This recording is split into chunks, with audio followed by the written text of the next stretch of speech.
नापाक औरत। एक औरत हर सुबह खिड़की से अपनी पड़ोसन को देखा करती। अल्लाह की पनाह है, देखिए जरा कैसे गंदे कपड़े फैला रही है।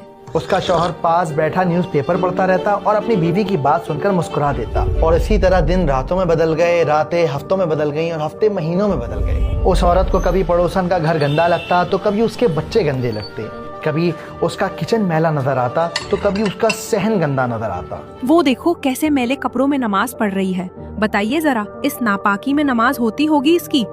दिखने में तो पढ़ी लिखी लगती है। ये सामने वाली पड़ोसी अपनी पड़ोसन के अंदर 100 कमियां निकालती रहती, लेकिन एक दिन वो हैरान रह गई। अरे इधर आइए। अरे क्या है? अरे आइए तो। दोनों ने खिड़की से बाहर झांक कर देखा और वो ये देखकर हैरान रह गए कि उस औरत का मकान एकदम साफ सुथरा था। आज उसके बच्चे एकदम सफेद शफाफ कपड़े पहने हुए थे और वो जो किचन हमेशा मैला लगा करता था ना, आज बिल्कुल साफ और चमक रहा था। औरत ने मियाँ की तरफ देखकर कहा, अल्लाह का शुक्र है, मैं तो दिन रात इसके लिए दुआ करती थी, आज जाकर पूरी हुई है। उसका शौहर मुस्कुराया और मुस्कुराकर बोला कि आज मेरी आंख जल्दी खुल गई थी तो मैंने सोचा अपने घर की खिड़की साफ कर लूं। क्या?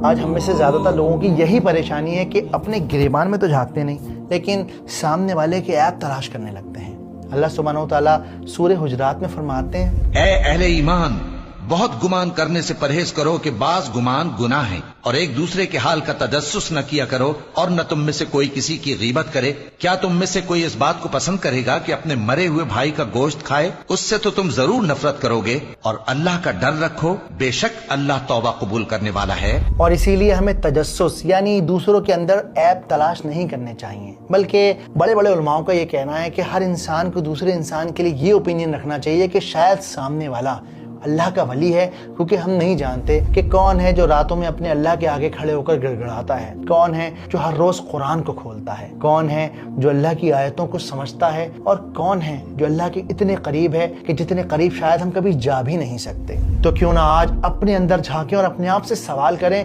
कि कुरान आखिर है क्या? ऐसी क्या वजह है कि मैंने ज़िंदगी के इतने साल गुजार दिए लेकिन कभी ये ख्याल ना गुजरा कि अपने अल्लाह को जानूं, उसकी किताब को समझूं। क्या है कुरान के 6 मकसद और किस तरह कुरान हमें अल्लाह की तरफ बुलाता है? अगर आप ये सब नहीं जानते और अल्लाह सुब्हानहू तआला की किताब को दिलकश अंदाज से जानने के ख्वाहिशमंद हैं तो रियली मकतूब के चैनल पर जाकर आप कुरान पर बनी वीडियोस को देख सकते हैं। याद रखिए, कुरान को समझना मौलवी मौलानाओं का ही काम नहीं, बल्कि ये हर इंसान पर फर्ज है। उठो कुरान को थाम लो।